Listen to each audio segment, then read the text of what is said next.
Thanks so much for having me today, everybody. I'm delighted to be here. Today, we're going to be talking about resilience, which we thought really fit nicely into the theme of this month's CEP Community Live series, Stepping into String with Strength and Balance.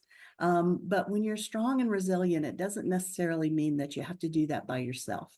So we'll talk about that today. So what is resilience? It's the capacity to recover from difficulties. It's the quality of toughness, the ability to be knocked down by life and come back at least as strong as before. So it's like you're a little weeble. The weebles wobble, but they don't fall down. And rather than letting difficulties or failures overcome you and drain your resolve, folks with resilience find a way to persevere and to actually thrive. People who report that they feel resilient, or looking at the traits and characteristics of people who demonstrate resilience, we see that generally they exhibit a very positive attitude most of the time in general. They tend to be very optimistic folks. They are able to regulate their emotions. So they're really able to control very strong emotions and regulate their feelings and the way that they express themselves. And they also have a great ability to see failures or disappointments as a helpful sort of feedback to inform how they can do better or make things better in the future. So those are some of the qualities of resilient folks. And it's a really valuable quality to have.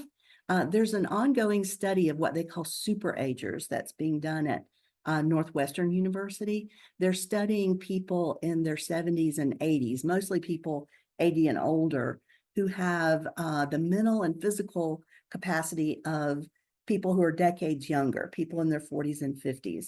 And what they're finding is, among other things, that these superagers seem to have great resilience in the face of stress and adverse life changes. And I think about my great-grandmother, or my grandmother-in-law, who was 98 when she passed. I know that resilience was one of her greatest traits. So if you guys know folks who you consider to be superagers, I imagine that you'll recognize the quality of resilience in them.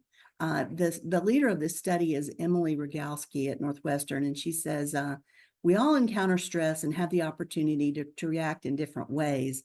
One reaction can be to rise above it, and it seems like these superagers are particularly good at identifying the best in a situation and figuring out how to move on.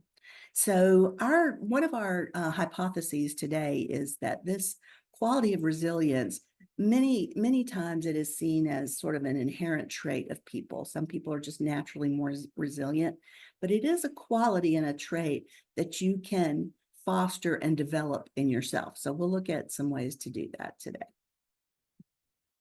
All right, so just as an inspiration to get us going, I wanted to share with you some really resilient people. You all recognize Malala, the Palestinian woman who was a champion for the right of women to have an education. She survived an assassination attempt and went on to continue her work and win the Nobel Peace Prize, and continues her work to this day, a great portrait in resilience. And then, of course, Viktor Frankl, the Holocaust survivor who wrote Man's Search for Meaning. His contention is that the most important thing, the thing that gives life its meaning, is the search for purpose and the search for finding out what is meaningful to you. And his work, that seminal work, has been so important for so many people. So he's another great portrait in resilience. And then we have Solomon Northup. Some of you may know the book that he wrote, 12 Years a Slave. It was turned into a movie. He was a free man who was sort of kind of not accidentally, but illegally sold into slavery, and survived for 12 years. And after he was released, he wrote a wonderful book about it. And so I thought, again, that these would be some inspirational portraits in resilience. These people face unexpected changes in their lives, and they find a way to persevere. So that concept of changes in life is one that we're going to talk about a lot today. And here are some great quotes. The ancient Greek philosopher Heraclitus says the only thing that is constant is change. And the more recent philosopher Louis L'Amour says the only thing that never changes is that everything changes. So we do want to recognize, though, that as we face changes in life, not all of them are equivalent. Some changes you can't avoid, and they happen to everybody. And examples of this might be gray hair. If you live long enough and you have hair, it's going to be gray, I believe. And wrinkles, the physical signs of aging, are pretty much unavoidable and happen to everybody. And then some changes are very common. They happen to a lot of people.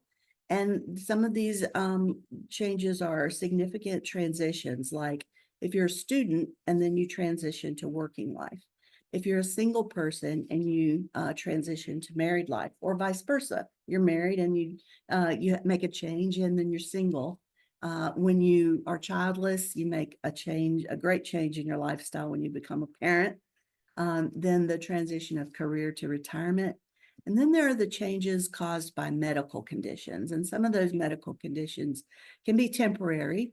And some of them are changes like when you get diagnosed with, let's say, mild cognitive impairment that's being caused by the pathological markers of Alzheimer's disease. That's a huge change in life. And then some changes are optional and they're driven by what we want to do for ourselves. And this concept is important for what we'll be talking about next. But some examples of this are if you want to lose weight or if you want to do any kind of self-improvement thing, those changes you are really controlling and you're in the driver's seat of.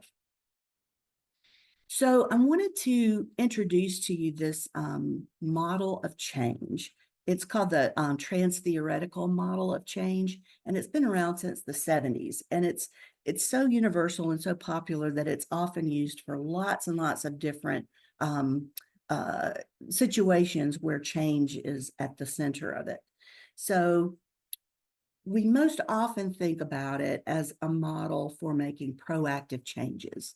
So, for example, if I wanted to change my diet and I really wanted to start doing the MIND diet, for example, the pre-contemplation phase is before you're even thinking about making a change. And then the contemplation phase is when you're thinking about doing it and finding out more about it. The preparation is when you're actually planning and putting things in place to start making this change in the diet. That the action phase is when you're actually starting to follow the diet. And then the maintenance is when you continue to do it.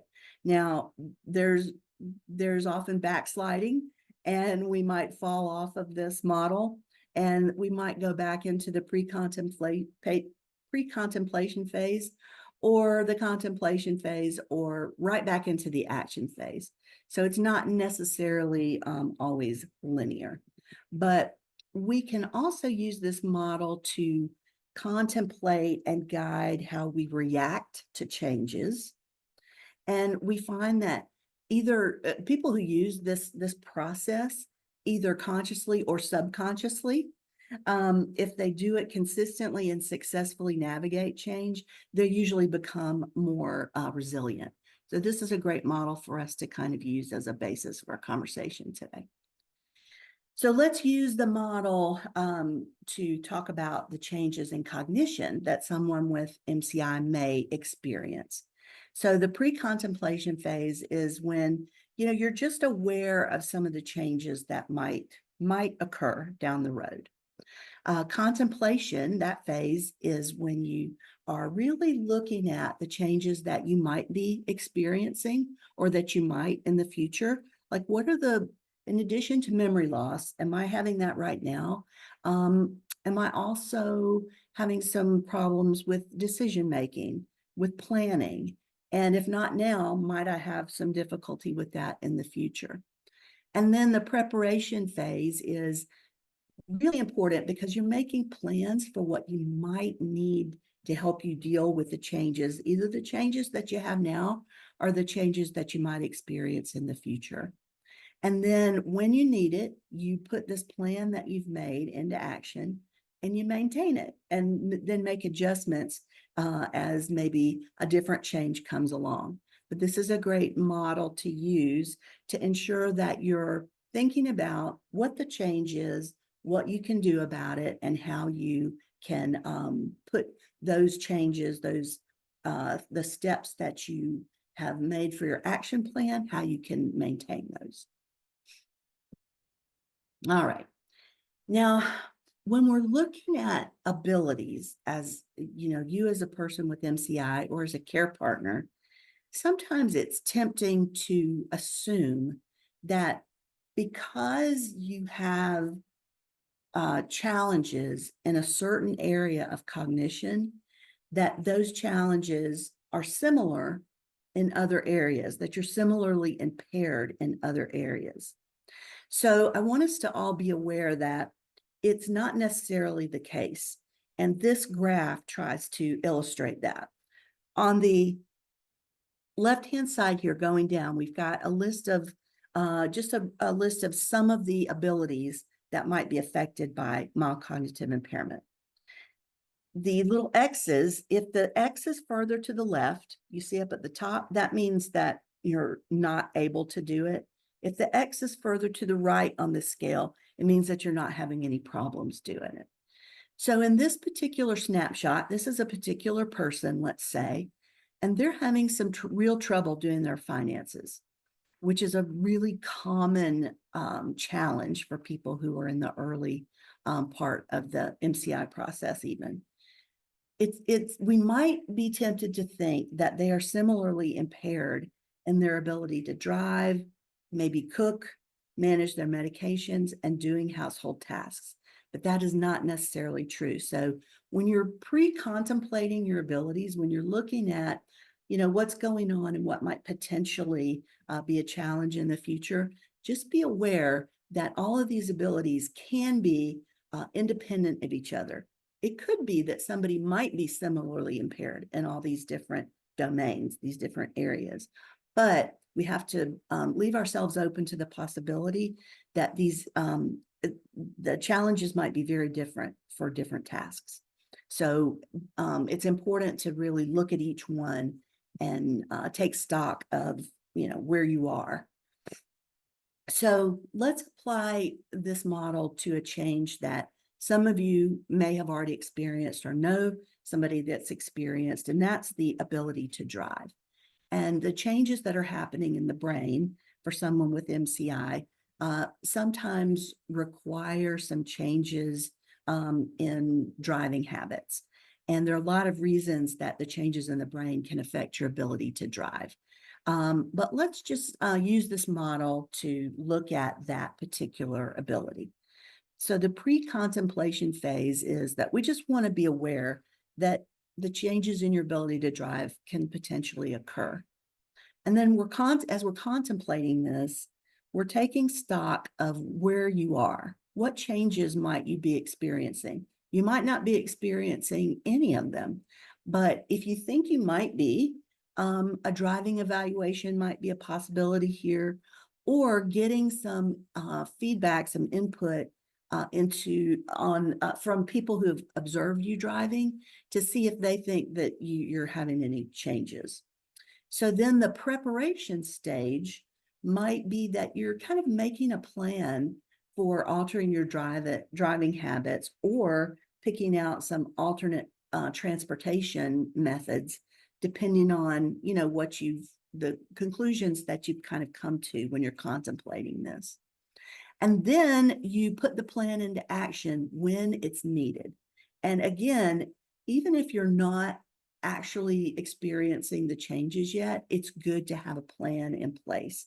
So it'll be there when you need it, and you won't have to be scrambling to figure things out in a crisis.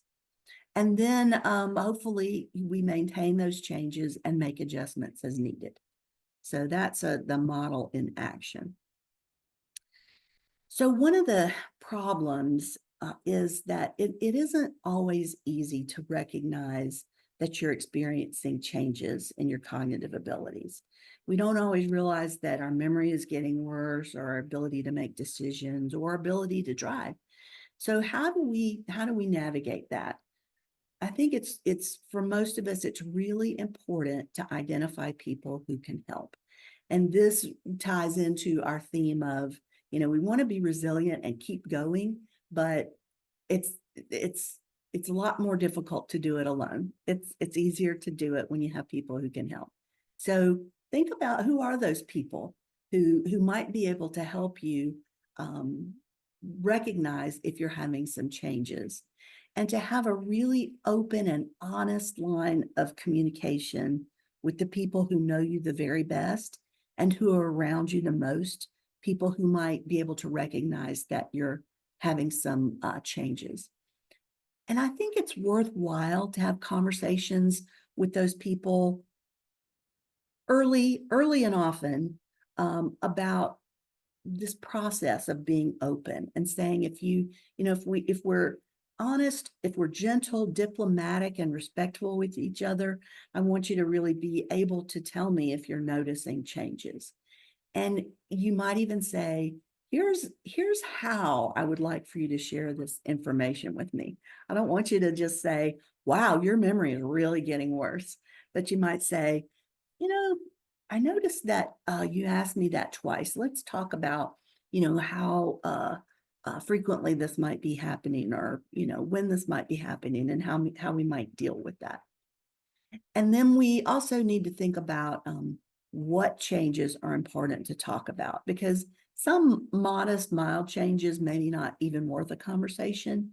But when changes are related to safety, like within our driving example, those changes are really important to talk about. If you notice somebody, for example, you're a care partner and your loved one with MCI isn't taking their medication correctly because maybe they're forgetting, and some of that medication is really important medicine for diabetes or heart conditions, that's a safety issue and something that is really important to talk about.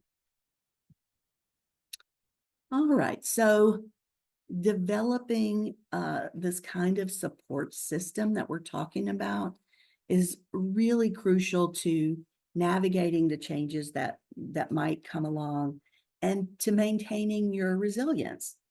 And a support system is just defined work of people who provide either practical support or emotional support. It doesn't mean necessarily that it's people who are really doing tasks for you.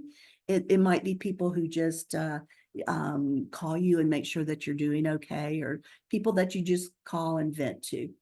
And almost all of us, I think this is becoming more and more clear to me as I get into my 60s.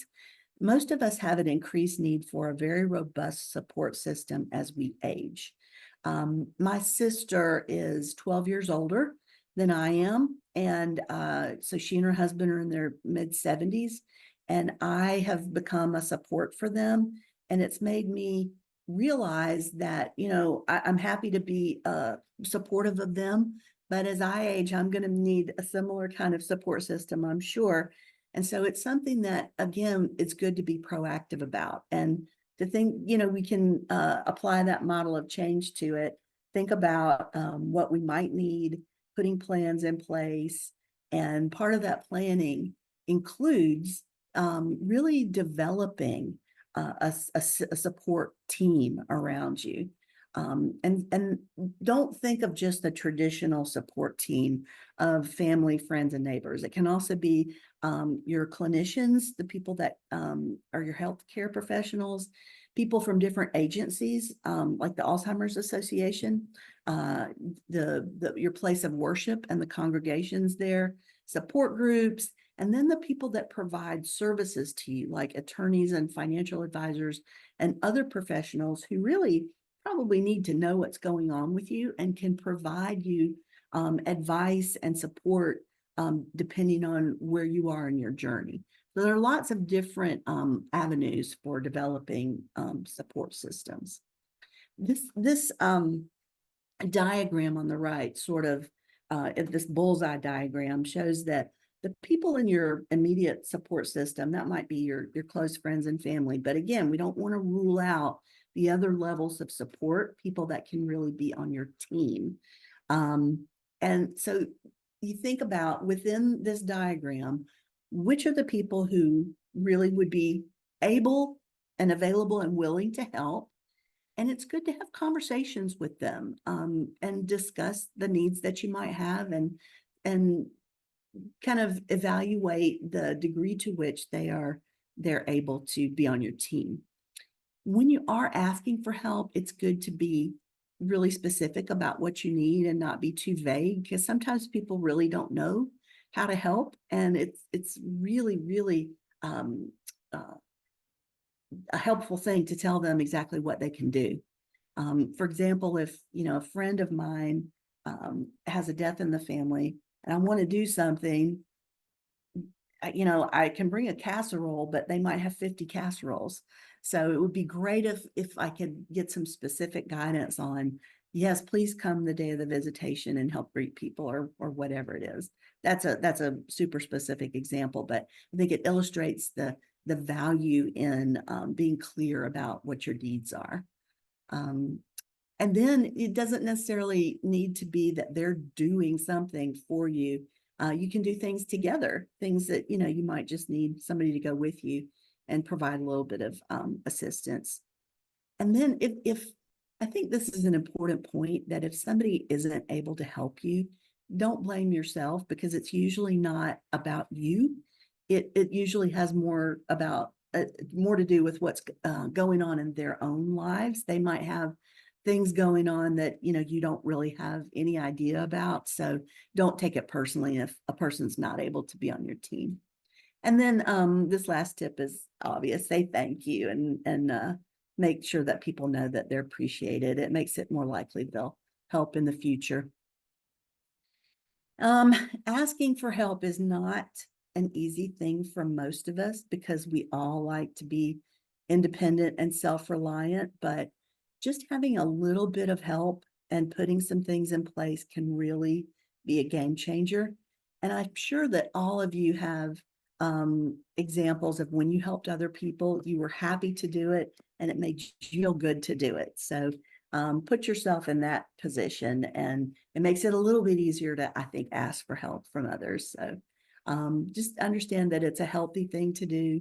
You often give other people a gift by letting them know how they can help you, as I was referring to before. Think about prioritizing your needs. And if you have really pressing needs, think about organizing that first, or asking for help with that first. Be really clear about what you need, and think about matching people with your needs. For example, your neighbor, if they're going to the grocery store anyway, they might pick up a few things for you. Again, be gracious about the help you received, and helping others when you can. Just because you have some challenges doesn't mean that you're not still able to help other people as well. And I think that makes it also a little bit easier to ask for help when you know that you're helping as you can. All right, so I just wanted to kind of almost wrap up with some additional tips on becoming a more resilient person. And I got these from University of California at Berkeley. They have a sociology center there called the Greater Good Science Center. And here are their tips. Don't ruminate on things that distress you. Focus on the positive. So that's changing the narrative from "this is terrible" to "this is a challenge, but I can overcome this, and I can do that maybe with the help of other people." So try to be positive, listen to your self-talk, and make sure that you're not telling your narrative, your running narrative isn't about the distressing things, but on the things that you can do to help the situation. Then the next one is face your fears. Take stock of your emotional responses and explore how you might change those reactions. So if you're always dreading something, think about why you dread that and how you might either change the situation or change your reactions to that situation. Then the next one I love, it's practice self-compassion. Confront your own distress with warmth and kindness and without judgment. Develop a kinder attitude towards yourself. Often when we're talking about that self-talk, we say, don't say anything to yourself that you wouldn't say to somebody that you love. So treat yourself kindly internally and in just in your day-to-day life. Be compassionate with yourself.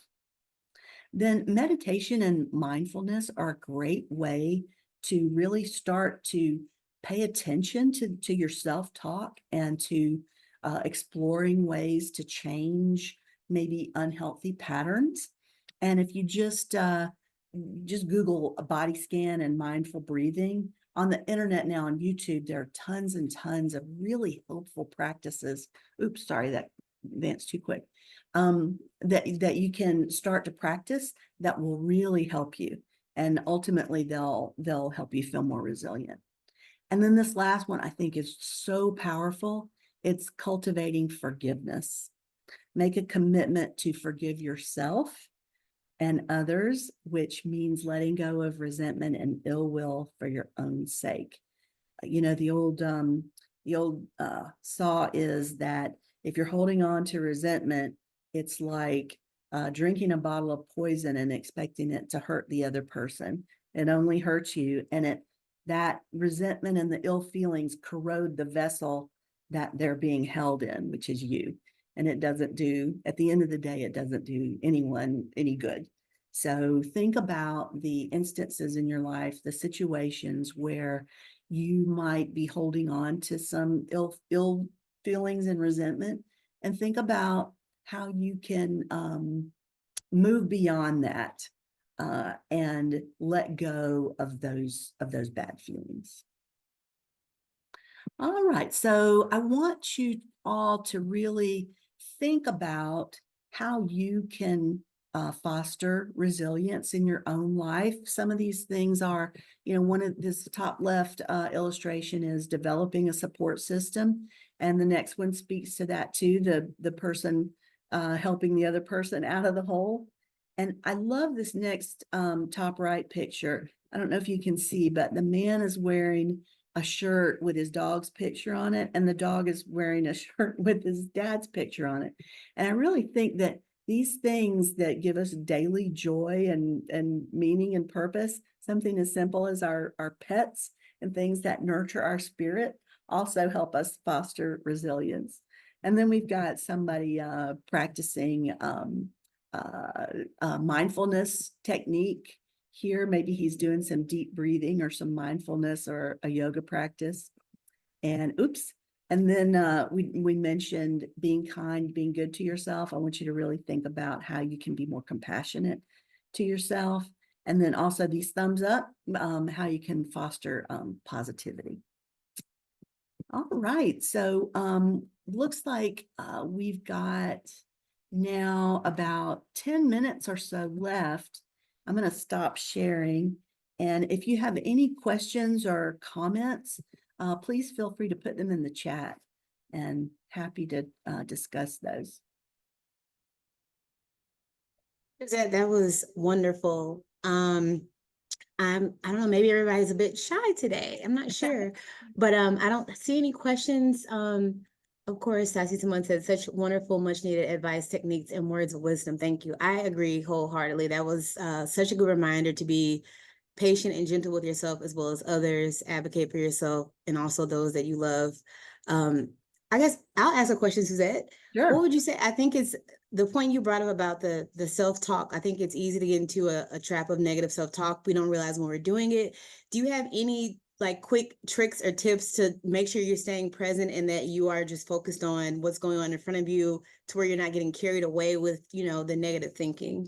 Will be my question. That's a great question, Taylor. And one of the things that we often recommend to our members and care partners is whatever calendar you're using. We use a calendaring system at the Cognitive Empowerment Program, but even if you just use your phone for reminders or whatever system you use, you can actually set reminders as an initial habit forming practice to stop and pay attention to your self-talk and to ask yourself, what was I just saying to myself?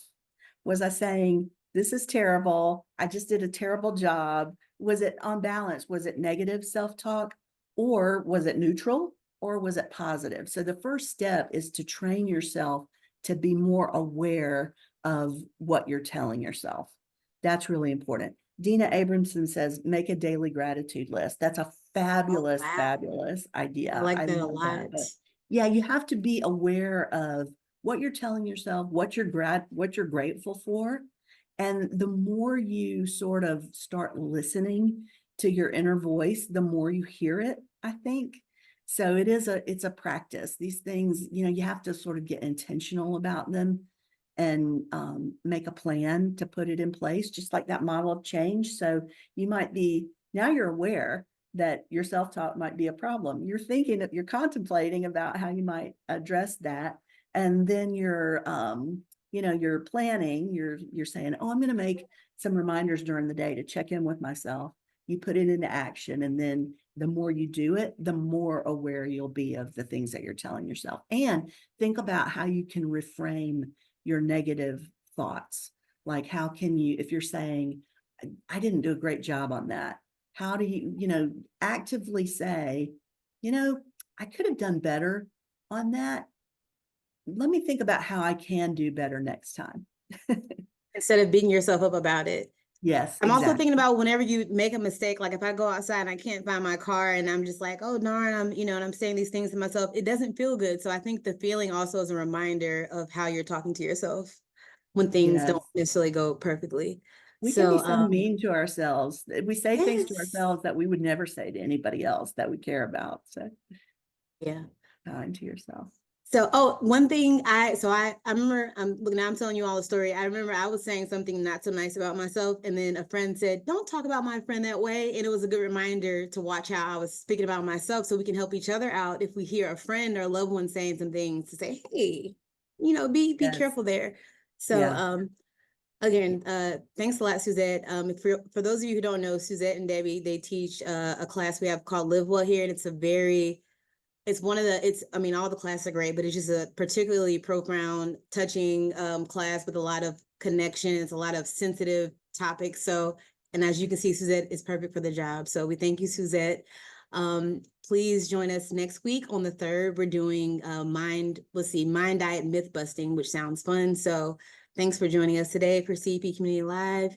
This recording will be available shortly on YouTube. See you next time. Thanks, everybody.